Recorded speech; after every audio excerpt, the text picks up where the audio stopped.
नेपालका केही सञ्चार माध्यमहरू र सामाजिक सञ्जालहरूमा पनि स्थिरता, स्थायित्व र विकासका विरुद्ध देशलाई अस्थिरतातर्फ धकेल्ने प्रकृतिका प्रयासहरूको समाचार सम्प्रेषण र चर्चा भइरहेको देखिन्छ। एकातिर सम्पूर्ण नेपाली जनता र सिङ्गै विश्व कोरोना महामारीका विरुद्ध लडिरहेको अवस्था छ, अर्कातिर यही अप्ठ्यारो परिस्थितिलाई मौका छोपेर अस्थिरताका त्यस्ता प्रयासहरू गरिनु दुःखद कुरा हो।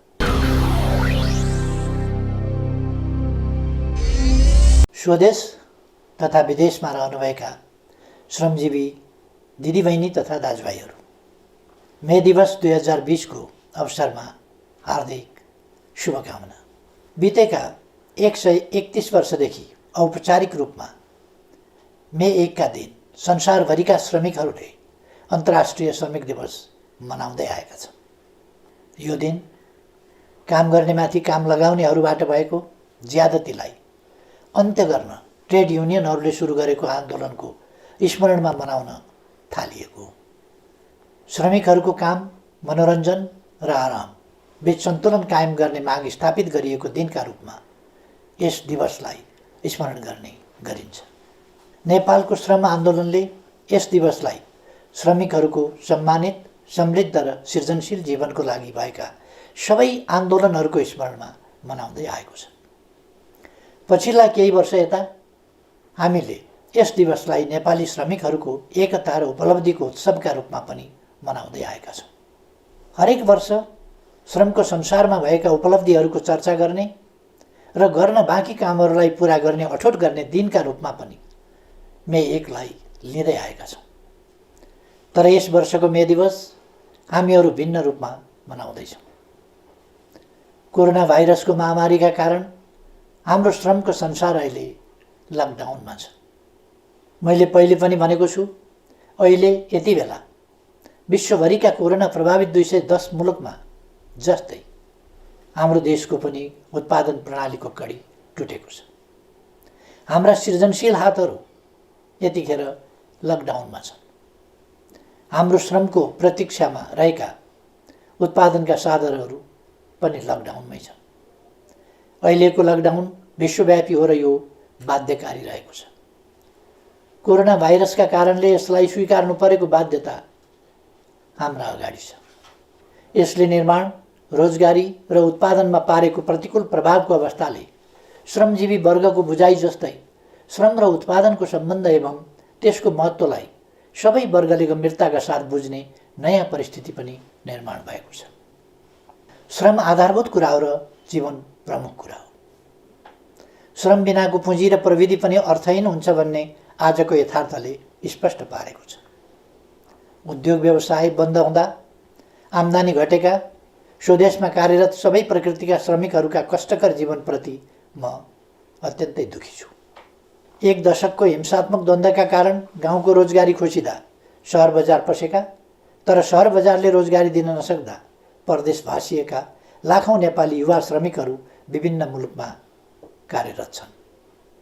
युवाहरू विदेशिने यी र अन्य विभिन्न बाध्यकारी परिस्थिति तथा प्रवृत्ति पनि छन् र अहिले कोरोना भाइरसको महामारीका कारण न कार्यरत मुलुकमा रहन सकिने न त स्वदेश फर्किन सकिने चेपुवामा श्रमिकहरू परिरहेका छन्। यसबाट सृजना भएको पीडाप्रति म जानकार तथा संवेदनशील छु। यस अप्ठ्यारो घडीमा स्वदेश तथा विदेशमा रहनुभएका सम्पूर्ण श्रमजीवी नेपाली दिदीबहिनी तथा दाजुभाइहरूमा हार्दिक ऐक्यबद्धता जाहेर गर्दछु। दिदीबहिनी तथा दाजुभाइहरू, विगत 2 वर्षदेखि हाम्रो अर्थतन्त्रले तीव्र विकासको लय समातेको थियो। सरकारको संयोजनमा उद्यमी तथा श्रमिक दुवै पक्षबीच उच्च समझदारी कायम रहेको थियो। त्यही समझदारीका कारण श्रमिकको न्यूनतम पारिश्रमिक इतिहासमै उच्च अर्थात् 39% वृद्धि भएको थियो। नियमित जस्तो औद्योगिक द्वन्द्वको पीडा झेलिरहेको नेपाली श्रमको दुनियाँमा हडताल र तालाबन्दी सबैले बिर्सिसकेको नमिठो सपना जस्तो भइसकेको थियो। हाम्रो आर्थिक वृद्धि दोहोरो अङ्कको लक्ष्य हासिल गर्नेतर्फ लम्किएको थियो। सरकारले श्रम क्षेत्रमा पहिलो वर्षको तुलनामा दोस्रो वर्ष झन्डै दोब्बर बजेट वृद्धि गरेको थियो। दक्ष जनशक्ति निर्माण, रोजगारी सृजना, सामाजिक सुरक्षा र सुरक्षित तथा सुलभ वैदेशिक रोजगारीका 4 लक्ष्यमा आधारित विभिन्न कार्यक्रमहरू श्रम, रोजगार तथा सामाजिक सुरक्षा मन्त्रालय मार्फत सञ्चालनमा आएका थिए। यी 2 वर्षको अवधिमा प्रधानमन्त्री रोजगार कार्यक्रम मार्फत 22 लाख श्रमदिन बराबरको रोजगारी सिर्जना गरिएको थियो। श्रमिकको पारिश्रमिक बैंक मार्फत भुक्तानी गर्ने र काम गर्दाको समयमा वा सेवानिवृत्त भएपछिको जीवनलाई सुरक्षित गर्न योगदानमा आधारित सामाजिक सुरक्षाको सुरुवात गरियो। 1 वर्षमा कम्तीमा 100 दिन बराबरको रोजगारी प्रत्याभूत अर्थात् ग्यारेन्टी गरियो। विभिन्न मुलुकसँग श्रम सम्झौता गर्ने र प्रविधिमा आधारित सरल श्रम सम्बन्धी सेवाहरू थालियो। बेरोजगार लक्षित सिप विकास र उद्यमशीलता प्रवर्धन कार्यक्रम सञ्चालन गरियो। उच्च शिक्षा हासिल गरेका युवाहरूको लागि शैक्षिक प्रमाणपत्र धितोमा राखेर 5% ब्याज अनुदानमा 7 लाखसम्म ऋण उपलब्ध गराउन थालिएको थियो। तर यस मे दिवसको सङ्घारमा आज हामी कोरोना महामारीका विरुद्धको युद्धमा होमिएका छौँ।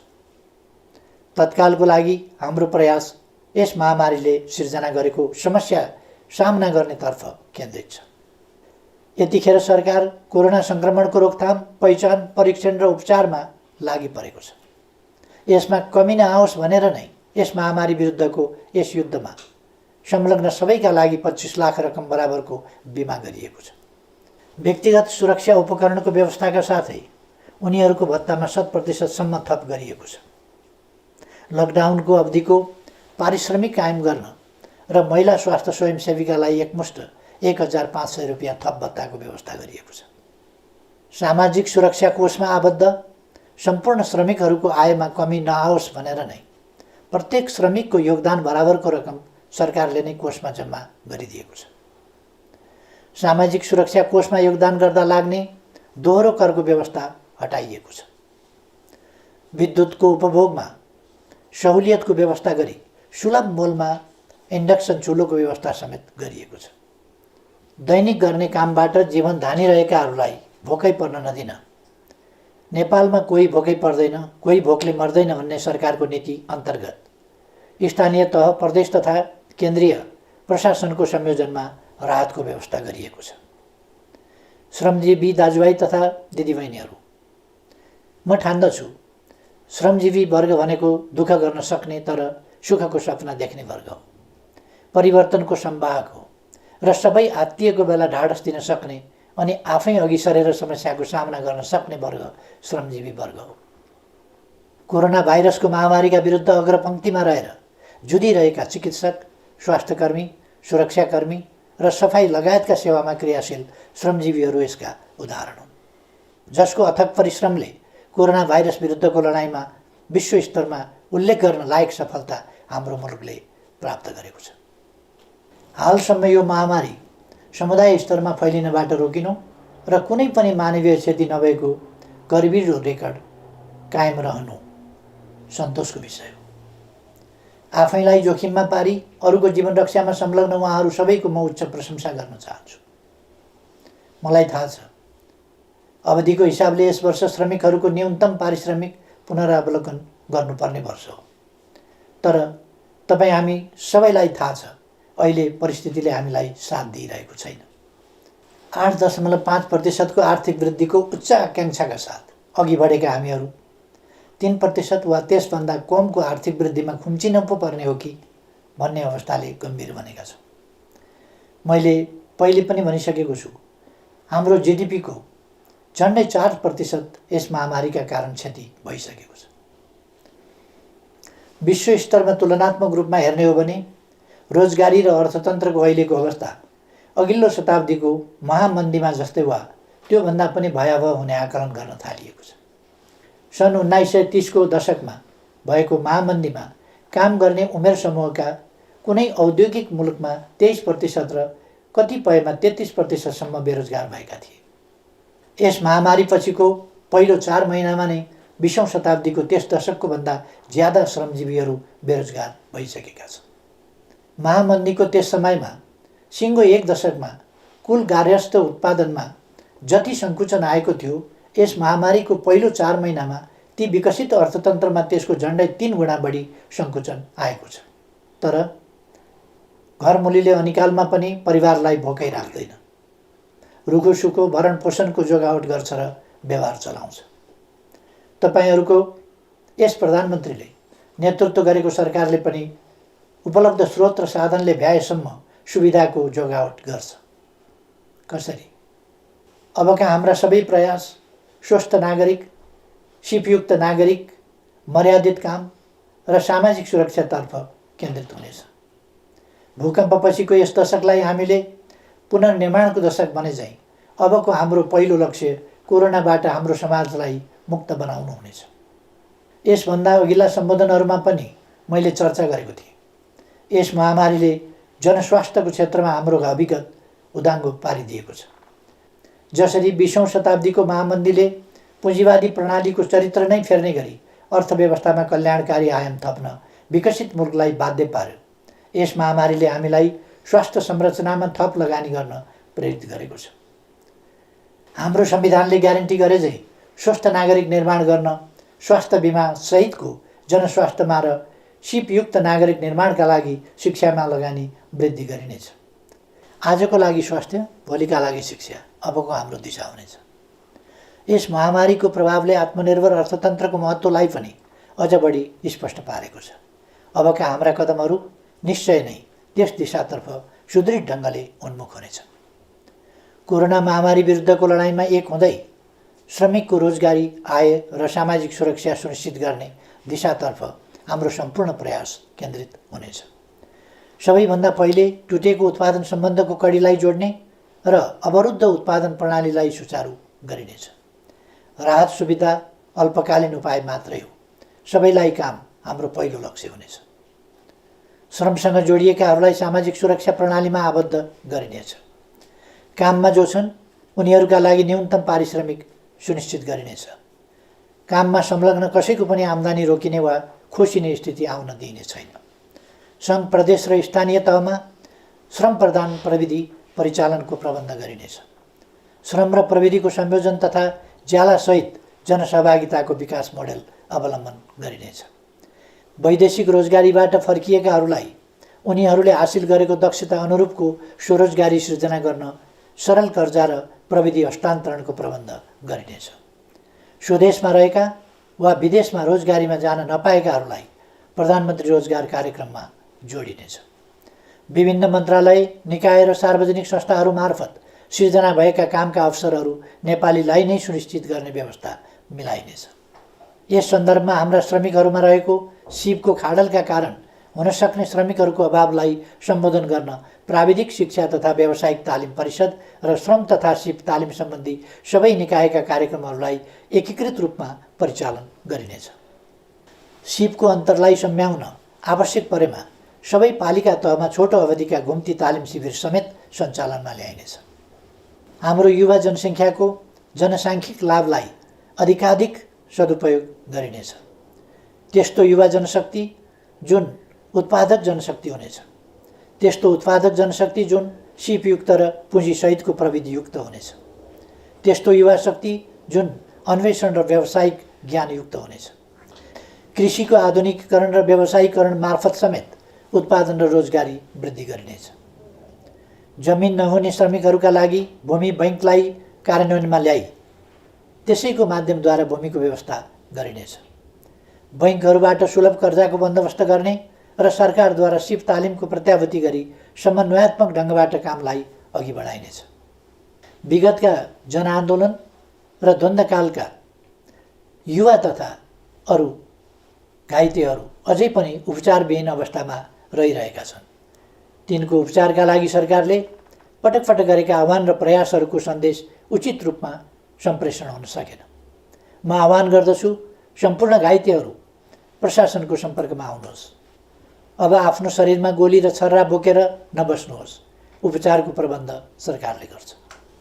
यस प्रयासबाट घाइते भई अशक्त अवस्थामा रहेकाहरू पनि निको भएर स्वाभिमानपूर्वक रोजगारीमा फर्कन सक्ने अवस्थाको समेत सिर्जना हुनेछ। दिदीबहिनी तथा दाजुभाइहरू, नेपाली समाजको परिवर्तन र अहिलेको स्थायित्व एवं विकासको परिस्थिति आफै निर्माण भएको होइन। सही विचार र गन्तव्यमा आधारित बलिदानपूर्ण सङ्घर्ष र सचेत प्रयासबाट मात्र यस परिस्थितिको निर्माण भएको हो। आज नेपालका केही सञ्चार माध्यमहरू र सामाजिक सञ्जालहरूमा पनि स्थिरता, स्थायित्व र विकासका विरुद्ध देशलाई अस्थिरतातर्फ धकेल्ने प्रकृतिका प्रयासहरूको समाचार सम्प्रेषण र चर्चा भइरहेको देखिन्छ। एकातिर सम्पूर्ण नेपाली जनता र सिङ्गै विश्व कोरोना महामारीका विरुद्ध लडिरहेको अवस्था छ, अर्कातिर यही अप्ठ्यारो परिस्थितिलाई मौका छोपेर अस्थिरताका त्यस्ता प्रयासहरू गरिनु दुःखद कुरा हो। आफ्ना ससाना स्वार्थ वा कुनै गलत उद्देश्यका साथ कसैले यस परिस्थितिलाई बिथोल्न र बिगार्न खोज्छ भने सरकार, नेकपाका कार्यकर्ता र आम नेपाली जनतालाई यो किमार्थ स्वीकार्य हुँदैन। त्यस्ता प्रयासलाई सफल हुन दिइने छैन भन्नेमा म सबैलाई आश्वस्त पनि पार्न चाहन्छु। नेपालको राजनीतिक आन्दोलनले ट्रेड युनियन आन्दोलनलाई वैचारिक नेतृत्व गरिरहेको छ, तर नेपाली ट्रेड युनियन आन्दोलनले राजनीतिक आन्दोलनलाई धेरै कुरा सिकाएको छ। अप्ठ्यारोमा नहड बनाउने, अनिकालमा मिलेर बिउ जोगाउने, सहकालमा भएका नाफाको न्यायोचित वितरणमा सामाजिक संवाद गर्ने अनि विविधताबीच एकता कायम गरी अघि बढ्ने। ट्रेड युनियनले हामीलाई सिकाएको छ आपसी एकता र युनियन बनाउने भनेको भर्याङको खुड्किलो थपे जस्तै हो। तल्लो खुड्किलो बलियो भए मात्रै माथि पुगिन्छ। त्यसैले तल हेरौँ, माथि मात्रै होइन। त्यसैले म भन्न चाहन्छु, आजको अप्ठ्यारो घडीमा मिलेर अघि बढ्नुपर्छ युनियन जस्तै। हामीले आफ्ना आकाङ्क्षाको आकाशतिर माथि मात्र होइन, जनता भएतिर तल पनि हेर्नुपर्छ युनियनले भने जस्तै। कमी कमजोरी भए सच्याउनुपर्छ, तर अराजक होइन, अनुशासित हुनुपर्छ। समयको ख्याल गर्नुपर्छ, आफैलाई घात गर्ने होइन, इमान्दार बन्नुपर्छ युनियनले भने जस्तै। यस प्रसङ्गमा नेपालका मान्यता प्राप्त ट्रेड युनियनहरूले निर्माण गरेको उनीहरूको साझा संस्था जेटियुसीलाई म स्मरण गर्न चाहन्छु र यसको छाताभित्र समेटिएका सबै ट्रेड युनियनहरू, तिनमा आबद्ध श्रमिकहरू र सम्पूर्ण श्रमजीवी जनसमुदायहरूलाई यस वर्षको मे दिवसको अवसरमा म हार्दिक शुभकामना व्यक्त गर्दछु। धन्यवाद।